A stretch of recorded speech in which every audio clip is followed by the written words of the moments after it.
Pocas cosas requieren tanta audacia como el amor. Perdón, el liderazgo. El liderazgo. Hoy vamos a hablar de la audacia en el liderazgo.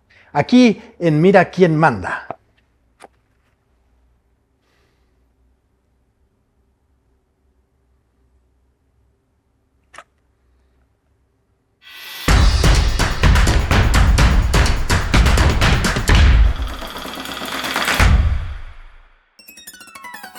Mis queridas y queridos kibernautas, estamos de vuelta en Mira quién manda, porque sabemos que en Kibernos es muy importante el conocimiento, siempre en miras de un liderazgo por la libertad. Así que estoy de vuelta con el maravilloso, increíble, letrado y, por supuesto, elocuente Gerardo Laveaga. ¿Cómo estás? Gus, encantado de estar contigo y con los kibernautas que hoy nos acompañan, como siempre. Como siempre, en esta segunda temporada de Mira quién manda quisimos cambiar un poquito el juego y ahora estamos hablando de cualidades, o bien podríamos llamar en algunos casos defectos, sobre el liderazgo. Y una de las cualidades que resultan muy interesantes en los líderes es la audacia. Creo que la audacia es importante para ser líderes. Como siempre, ya sabes que yo te pregunto obviedades y me encantaría que nos dijeras para ti qué es audacia. Audacia. Bueno, es tomar la decisión con la información que tienes en ese momento. Decíamos alguna vez que la decisión consiste en elegir entre distintas opciones, si te vas por A o por B o por C. Con la información y con las circunstancias que tengas, tú dices A o B o C. Claro. Y en ese momento has tomado una decisión. Algunas son muy valientes y algunas no lo son tantos. Eso la historia lo tiene que ir juzgando. Audacia sería una palabra que podemos empatar con valentía. ¿Tienen que ver? Sí, sin duda, pero también con visión estratégica. Muy bien. Y también, como toda decisión es una apuesta, Gus. Cuando dices, me voy a casar con María, o voy a estudiar Derecho, o voy a irme a vivir a Guadalajara, es una decisión que va a cambiar tu vida. Y mientras más repercusiones pueda tener, más audacia necesitas. Claro. En política hay algo que se llama el factor Rubicón, que es cuando un líder político toma una decisión que no sabemos cómo va a salir y que es, una apuesta. Tiene que ver con la decisión que toma Julio César, general victorioso en la Galia, cuando se le ordena que se quede en la Galia. Si no puede usted entrar a Italia, Italia la domina Pompeyo. Pompeyo administra muy mal Roma, es un hombre muy corrupto, muy venal, está teniendo privilegios para muy poca gente, y Julio César se siente desesperado. Él quiere influir en política, quiere participar. Usted ahí se queda, no se mueva de la Galia. Oye, pero tengo aquí 6,000 soldados que ya conquistamos todo esto para Roma, ahí se queda. Entonces se empieza a acercar, no se acerque, general, porque es muy grave. Hay una ley que castiga con la pena de muerte al general que salga de la adscripción que se le ordenó mantener. Y hay un río que divide la Galia de Italia, un río muy chiquito, casi insignificante, se llama el Rubicón. Se puede pasar casi, ni siquiera caminando. Casi caminando. No es un río que tengas que vadear, es un río que puedes pasar los caballos. Y Julio César está ahí algún tiempo y se lo cruzo o no lo cruzo. Si lo cruzo, estoy desobedeciendo a Roma. Ya. Y me pueden aniquilar. La consecuencia es la última. Pero si desobedezco, tengo oportunidad de cambiar el mundo, Roma y mi mundo al menos. Y un buen día, en el año 49 antes de nuestra era, decide cruzar el Rubicón. Hoy se llama el factor Rubicón cuando un líder político o cuando una persona normal como tú o como yo decide, ¿sabes qué? Vamos a hacer esto. Me voy a cambiar de trabajo. Voy a divorciarme. Voy a comprarme una casa en Tepic. Una decisión. Cruzas el Rubicón porque va a cambiar tu vida para bien o para mal.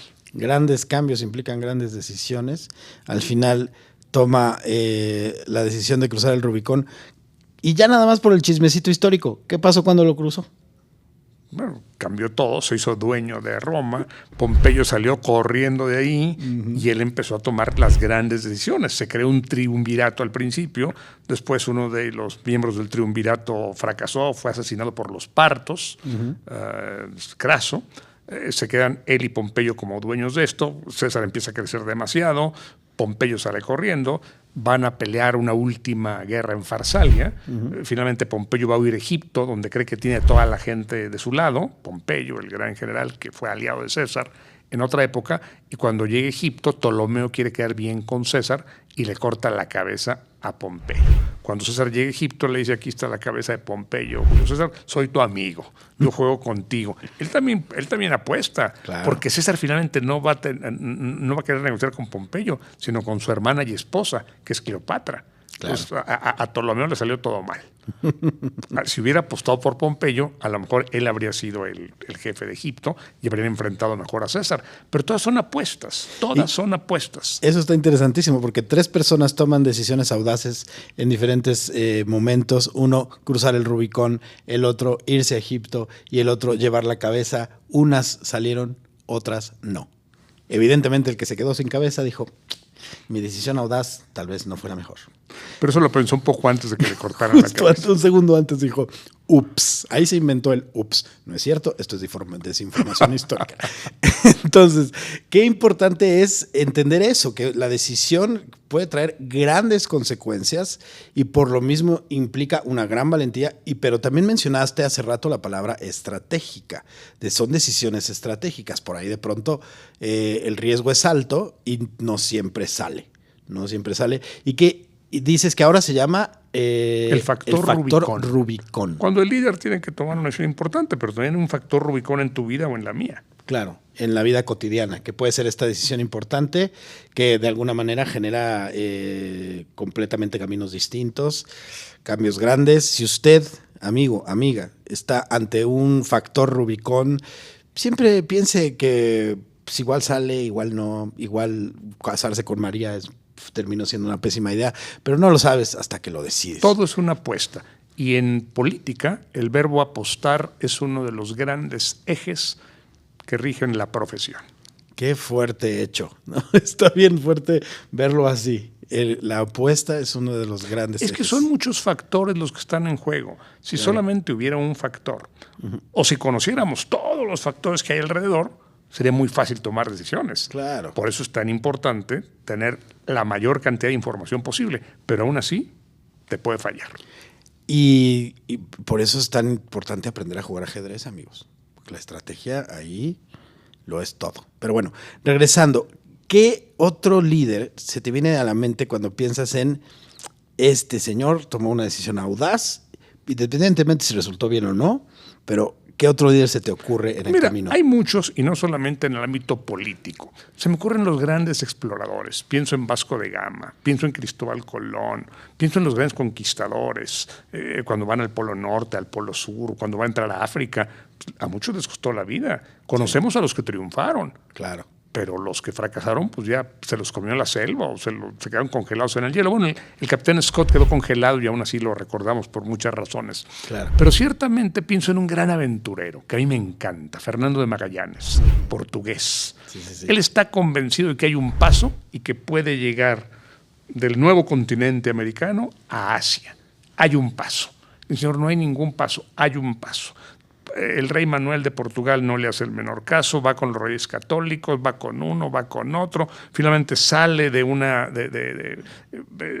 sale la expedición y Magallanes va bordeando toda la costa atlántica de lo que es Brasil y lo que es Argentina. Aquí la voy a encontrar, yo sé que existe. Y entra un río, no es, sale. Entra otro río, no es, sale. Entra una bahía, no es, sale. Hay una biografía que a mí me encanta, soy un gran lector de sus biografías, de Stefan Zweig, a quien he mencionado en varias ocasiones, que se llama Magallanes. Una de las mejores biografías que he leído en mi vida. La desesperación, no de Magallanes, de toda la tripulación y de toda la expedición, que duró 3 años, por encontrar este paso. Claro. Y ya cuando están muy, muy abajo, muy al sur de Argentina, hay gente que sabe que esto es un loco, nos vamos a morir de hambre, no, aquí no hay paso y mejor nos regresamos. Y una gran cantidad de su gente se regresa, se amotinan y dicen: señor, usted quédese con su barquito, nosotros nos vamos, no seguimos con usted. Y lo dejan solo. Y él dice: hay un paso. Y entra otro río y no. Y entra otro río y no. ¿En qué momento? Vamos, la decisión Rubicón no es un momento solamente. Claro. A veces sí es muy plástico y dices: hoy, a esta hora, a las 5 de la tarde del martes 6. Pero a veces no. A veces implicará una decisión que implica tomar más decisiones, ¿no? Así es. Con muchas consecuencias. Salimos de y entramos. Y cuando finalmente llegan a la puntita, hay un paso que hoy se conoce como Estrecho de Magallanes. Correcto. Y sale al Pacífico. Ganamos, están muy contentos todos, encontramos el paso. Pero viene otro nuevo problema, que hay mar, y mar, y mar, y mar. Bueno, ¿y a dónde salimos? No hay nada de tierra. Durante días y días y semanas no se vislumbra nada de tierra. Mucha gente dice que el Señor nos vino a traer una cosa horrorosa. Claro. Finalmente Magallanes va a triunfar y va a fracasar porque lo van a matar en Lapu-Lapu. En esta visión de audacia, dice, si ya encontré el pasadizo, si ya llegué a la tierra, ya nomás tengo que llegar a España de vuelta para dar la vuelta al mundo. Claro. Pero se enfrenta con un grupo de indígenas y él dice, estos indígenas, ¿qué me van a hacer a mí? Si yo soy brillantísimo y traigo corazos y traigo arcabuces. Estos indígenas tienen flechas y con 40 soldados se enfrentan a los 1,000 indígenas, que por supuesto lo matan. Claro. Y bueno, digo, para que veas que la audacia a veces funciona y a veces no funciona. No. Le salió muy bien a Magallanes echarse todo el periplo por toda América del Sur, salir al Pacífico y llegar hasta Filipinas. Lo que ya no le salió bien fue enfrentarse con un puñado de hombres a unas hordas furibundas de miles de indígenas. Ahí le falló la estrategia o le sobró la arrogancia, quién sabe. Claro, ¿no? Eso también suele pasar, la arrogancia. Los antiguos griegos le llamaban ibris, cuando tu soberbia te perdía. Yo puedo todo, yo sé todo, yo tengo todos los haces en la mano. Claro. Y esa soberbia se llama ibris, decían los griegos, y pierden no solo a los políticos, a los aventureros, a los empresarios y a mucha gente que dice, yo soy el dueño del mundo, conmigo nadie puede. Y que sí pueden. Y eso un líder tiene que tenerlo en cuenta. Y también es importante que Magallanes estudiara matemáticas, porque pues 40 contra 2,000, ahí estaba un poco el riesgo. Que a mí me impresionan mucho estas pláticas porque, claro, me llevan a pensar inmediatamente en decisiones que yo he tomado, ¿no? Yo soy emprendedor, eso me llevó a tomar una decisión, un factor Rubicón que implicó dejar de ser empleado en su mayoría y emplear yo a la gente. No lo hagan. Pero bueno, el punto es complicado a veces tomar decisiones que te van a llevar a este oleaje de más decisiones y más decisiones y más decisiones. Oye, y los inversionistas y los empresarios tienen que tomarlas. Claro. Hay un banquero, quizás el más célebre de todos los banqueros de la historia, el barón Rothschild, o Rothschild, porque lo pronuncian así.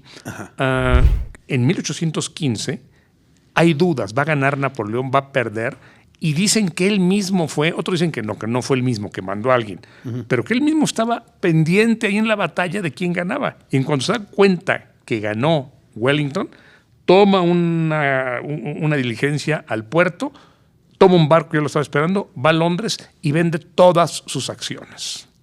Todas. La gente dice, bueno, si está vendiendo todo es que tiene miedo, es que ya ganó Napoleón y ya no hicieron puré. Entonces, toda la gente empieza a vender. Y al día siguiente, Rothschild compra todo a un precio de ganga. Claro. Y al día siguiente se anuncia que no ganó Napoleón, que perdió, que Inglaterra ganó. Y el señor Rothschild ve triplicada o cuatruplicada o decuplicada su fortuna. Son decisiones que tienes que tener un ojo y un olfato y una información fundamental. Claro. Si algo distinguió a Rothschild, siempre fue su capacidad de información. Tenía palomas mensajeras, tenía mensajeros, tenía espías en todos lados. ¿Quién compra? ¿Quién vende? ¿Quién gana? ¿Quién pierde? Para poder hacer dinero, para poder tomar decisiones que lo aventajaran. Bueno, es una forma audaz de tomar decisiones. Muy audaz. Y que además pareciera que inventó Wall Street con estas estrategias, porque finalmente es como se mueven muchos de los mecanismos de la economía. Algunas son decisiones menos arriesgadas, pero la gran mayoría de las decisiones de inversionistas tienen un factor de riesgo muy importante. Siempre. Muy importante. Entonces, continuando con este asunto de enfocarnos en algunos líderes cuya audacia haya resultado en consecuencias históricas dignas de observar, ¿quién más se te ocurre? Déjame mencionarte a uno que me gusta mucho, que cada día me gusta más. Okay. Harry Truman, presidente de Estados Unidos. Era un hombre que estaba convencido de que el papel de un presidente era tomar decisiones. Para eso me pagan, para tomar decisiones. Porque cuando un líder no toma decisiones, se crea el caos, decía. Y mandó poner en su escritorio una plaquita el primer día que llegó que decía "Buck stop here". Buck es un término de póker. Los problemas se acaban aquí. Cuando alguien llegaba con el presidente de Estados Unidos, ahí se iba a resolver. No había otra forma que no se resolviera. Y fue un hombre que tomó una decisión tras otra decisión, tras otra decisión. Siempre decidía y le gustaba decidir. Él fue el que decidió que hiciera el Estado de Israel. Cuando había muchos, dijo que se haga el Estado de Israel. Yo lo decido. Vámonos. Cuando está enfrentado con Hoover, el presidente del FBI, porque tiene tanto control, le decide partir en dos la agencia y crear la CIA. Él creó la CIA. Señor, todo esto, lo que sea nacional, usted se queda, el FBI. Pero todo lo internacional no lo va a ver usted. Oiga, pero me va a quitar mucho. Esto lo va a ver una agencia de investigación y de inteligencia extranjera, aparte que es la CIA. Claro. Es un hombre que tomó una gran cantidad de decisiones. Cuando MacArthur, el más prestigiado general de la época, lo desobedece, lo destituye. Y lo criticaron mucho, pero el presidente soy yo. MacArthur es un general, yo soy el presidente, yo mando. De armas, Tomás, muy literalmente. Ajá. Bueno, y la gran decisión que tomó fue la bomba atómica. Fíjate, cuando él llega, él tenía cerca de 80 días de ser vicepresidente de Roosevelt. Roosevelt empezaba su cuarto periodo de presidente, pero estaba muy enfermo y murió a los... No cumplió ni 80 días en el cuarto periodo, sí. Franklin Roosevelt. Y lo llaman, es el vicepresidente, tiene 80 y tantos días de ser vicepresidente, y le dicen, usted es el nuevo presidente. Él no sabía la existencia de la bomba atómica. Tiene que ser el secretario de la Defensa, que se apellida Stimson, el que le diga, señor presidente, tengo que informarle de esto. Tenemos una bomba atómica que ha costado $2,000 millones. Estamos hablando de los años 40. Llevamos gastado $2,000 millones en la bomba atómica. Y entonces, ¿y esto para qué sirve? Si usted la echa, destruye una ciudad entera. ¿La lanzo o no la lanzo? Él es un hombre intuitivo, pero es un hombre que siempre busca toda la información posible, Truman. Y finalmente habla con la gente y dice, señor, en Tokio, fíjate, en Tokio simplemente en estas guerras llevamos perdidos 120,000 soldados. 120,000. Digo, entre ambos bandos. Está muriendo mucha gente. Los japoneses no se rinden. Y no se rinden y no se rinden. En la isla de Iwo Jima ya habían peleado, les llevó semanas conquistar la isla.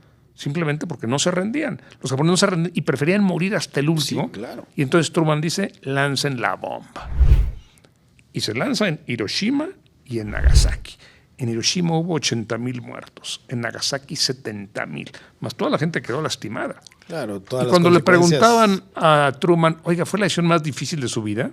Dijo, no, fue una decisión de guerra más. Yo simplemente usé un arma militar nueva. Y habría costado muchas más vidas no haberla lanzado. Qué difícil tener que ser esa persona que tome esa decisión. Cuando le preguntaban, señor, ¿es la decisión más difícil que tomó? Dice, no, hombre, pues fue una decisión, estábamos en guerra, fue simplemente una decisión más y con esto ahorré muchas vidas. La decisión más difícil, si usted me está preguntando cuál es, fue la guerra de Corea. Eso sí fue una decisión difícil. Pero la bomba no fue tan complicada. No sé si ya vieron Los Cibernautas, si tú ya viste la película Oppenheimer. Sí.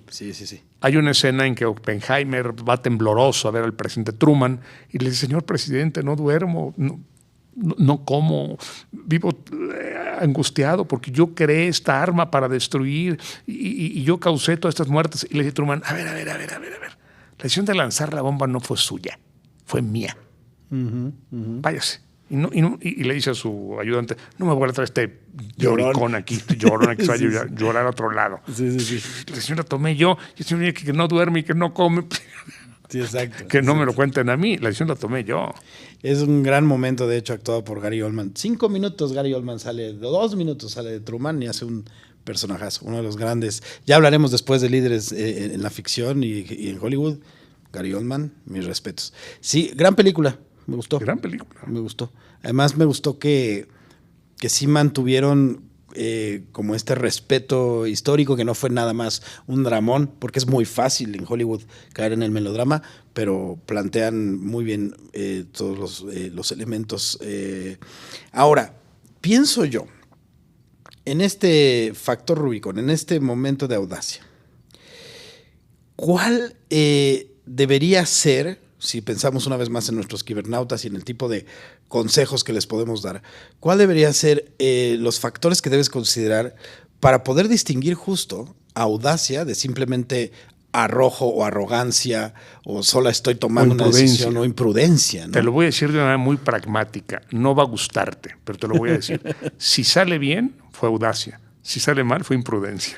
¡Wow! ¡Qué hermoso! Porque eso la historia acaba decidiéndolo. Cuando la gente hizo esto, pareció una imprudencia, pero le salió tan bien que la gente, no, fue audacia, fue visión, fue genio. Pero si sale mal, qué imprudente, qué imbécil, qué ignorante, cómo se atrevió a hacer esto. Pienso en decisiones de nuestra época, Gus. Ajá. Pienso, por ejemplo, en el apartheid, en Sudáfrica. Cuando hay un 10% de la población que domina al otro 90% de negros. Sí. Y los blancos imponen su ley, tienen todos los privilegios, todo lo bueno, lo sano, lo magnífico es para los blancos. Sí. Y todo lo feo, pobre, es para los negros. Nos exige, todo el mundo ya está pidiendo que se abra ese mercado. Sí. Y el presidente Leclerc dice, bueno, vamos a hacer una votación. Toda Sudáfrica va a participar en esta votación. Entonces dicen, de ninguna manera, pues ya perdimos. Entonces Leclerc toma una decisión muy interesante. Muy bien, la votación solamente la vamos a hacer entre los blancos. ¿Quieren acabar con el apartheid, sí o no? Y el 70% de los blancos dicen sí. Y Leclerc, que ya había liberado a Nelson Mandela, dice, pues ya lo decidimos. Está hecho. Y se acabó el apartheid, con el enojo del 30% de los blancos. Yo creo que fue una gran decisión. Sí. Y a largo plazo vemos que fue una decisión buena, sana, para la economía internacional, pero sobre todo para los sudafricanos negros, que vivían oprimidos, que vivían muy mal. Hablando también de negros, por ejemplo. Y ahora ya el término negro ya está bien usado. Antes Sí. decía, es que no se debe usar. Pero los propios negros dicen, Está bien. la vida de los negros importa. Usan la frase. Y de hecho escuchaba a un activista mencionar que de pronto está como muy encerrado en, cuando dicen African American, por ejemplo, es como, a ver, aguas, no todos somos African American, algunos somos African Haitian, algunos somos African Colombian, entonces African American por ahí también está muy cerrado, entonces ellos mismos han dicho y está No, haciendo y ellos dicen, Black Lives Matter. Claro. Las vidas de los negros cuentan, importan. Entonces no podemos negarnos a este término. Hablando de negros, por ejemplo, Martin Luther King toma decisiones importantes. Sí. Fíjate, y hay decisiones tan pequeñas que parecen tan insignificantes y que a lo largo la vemos, que es el factor Rubicón. Sí. Cuando la señora Rosa Parks, Ajá. esta mujer negra, va en el avión, en el camión en Montgomery, y un blanco le dice, párate, negra. Ajá. Dice, no me paro. Párate, negra, tienes que darme el asiento a mí, que soy blanco. Sí. Pues no te lo doy. Está cruzando el Rubicón. Ella quizá no se da cuenta de lo que su decisión va a importar. Y del impacto histórico. Pero a partir de ahí la arrestan, todos los negros de Montgomery se solidarizan con ella y cambia todo el panorama. Porque después de ahí viene el voto para los negros, la ley de derechos civiles, la incorporación de los negros a la vida de Estados Unidos. Fue una decisión tan insignificante como no pararte del asiento. Párate, no me paro. ¿Cómo ves? Y eso cambia la historia. Y justamente me estaba acordando de Martin Luther King, el famosísimo discurso de I Have a Dream. Se dice que entre la multitud estaba Mahalia Jackson, ¿no? Que era una cantante, que fue la que le gritó, "Tell them about the dream", diles sobre el sueño. Y que de ahí el otro, audazmente, improvisa buena parte de este discurso que al día de hoy es el más famoso de Martin Luther King. Me acordé ahorita que mencionabas al doctor. Y cuando pensamos hace rato decías algo que me encantó, porque además me parece muy preciso. Hablabas de cómo cuando sale bien es audacia y cuando sale mal es imprudencia. De alguna manera podríamos decir que es la historia que juzga, los resultados históricos que juzgan si fuimos audaces o imprudentes. Siempre, con datos duros, pero siempre. ¿Te acuerdas, si lo platicamos alguna vez, decía Aristóteles que había Cuando eran buenos eran monarcas, cuando eran malos eran tiranos. Si veían por su bien eran tiranos, si veían por el bien del pueblo eran reyes. Pero la gente decía, bueno, ¿cuándo sí, cuándo no? ¿Cuándo es un monarca y cuándo es un tirano? Porque fíjate que yo soy un monarca que beneficio a mi familia, pero también beneficio a toda la comunidad. Claro. ¿Soy rey o soy tirano? Y la gente discute, no, pero es que si es así, no, si es que si es así, sí. Y Hobbes, muchos años después, dice, a ver, señores, no nos hagamos bolas. Decimos que es un rey el tirano que nos gusta. Decimos que es un tirano el rey que nos disgusta. Si nos gusta es un rey, si nos disgusta es un tirano. Si nos beneficia es el rey, si nos perjudica es un tirano. Bueno, yo creo que jugando y parafraseando a Hobbes, si las cosas salen bien, fue un acto valiente, estratégico y visionario. Si salen mal, fue una imprudencia y una estupidez. Claro.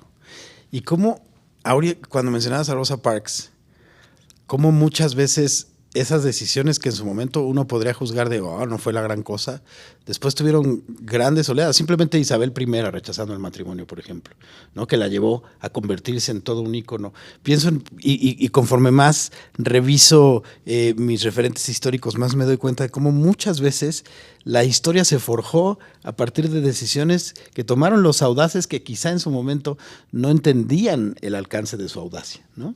No podían ver también, claro. No podían ver el impacto de lo que estaban generando. Y si tuviéramos que pensar en el liderazgo, que nosotros buscamos un liderazgo por la libertad, hemos incluso hablado del tema de la libertad aquí en Mira quién manda. Cuando estamos pensando en un kibernauta, una kibernauta debe tener ciertas cualidades. ¿Considerarías la audacia como un arma de doble filo? ¿Es una cualidad a tener? Sin duda, pero lo que yo siempre he dicho a los kibernautas es que más que hablar de liderazgo por la libertad, tenemos que hablar de liderazgo por las libertades, porque no se comen igual la libertad sexual que la libertad religiosa. No es lo mismo la libertad de expresión que la libertad que tú debes tener un debido proceso. Claro. Son libertades bien diferentes. No es lo mismo la libertad para tener un negocio sin trabas de parte del Estado que la libertad para circular libremente por tu país, para portar armas o no portarlas. O sea, son libertades bien diferentes. Pero ciertamente todas las libertades deben ser defendidas con audacia, con visión, y tienen que ampliarse las libertades. Claro. Hay libertades que hoy en día no se tienen. Por ejemplo, el derecho a una muerte digna. Claro. Hoy en México no la tenemos. Si yo quiero decir, ¿sabes? Yo ya me cansé de vivir, estoy enfermo, tengo un cáncer terrible, es otro tipo de libertad que hay que defender. Claro. Entonces son muchas libertades, pero contestando tu pregunta, si todas requieren audacia y visión y estrategia y sensibilidad y un poco de fortuna.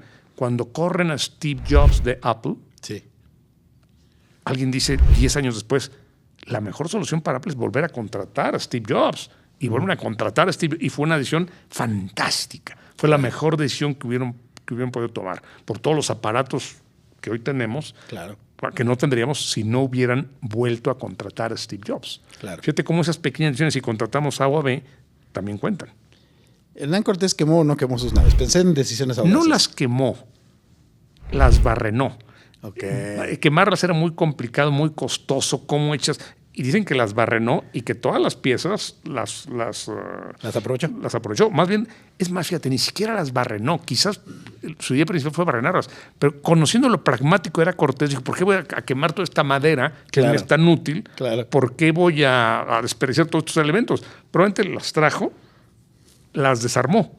Si ni siquiera las barrenó, fíjate, porque hay quien dice que las barrenó, pero me quedo pensando, pues no, las desarmó. Seguramente. Y dijo, señores, ya no se pueden regresar. Pero quemar las naves es una expresión muy plástica, muy bonita, muy literaria, para decir, ya no hay forma de regresar. Nos quedamos y aquí nos la rifamos. Justo por eso me acordé, porque es una de las frases que usamos más comúnmente, que supuestamente y de alguna manera está basada en un momento histórico y que habla de la audacia, ¿no? Ya quemé las naves, ya renuncié, no hay marcha atrás. Punto. Y a veces esas son las decisiones más audaces, donde dices, he tomado tal decisión que no puedo volver, claro, y me implica ir hacia el futuro. Y suena mejor quemar las naves que barrenar las naves o desmantelar las naves. Que desmantelar las naves y aprovechar sus recursos.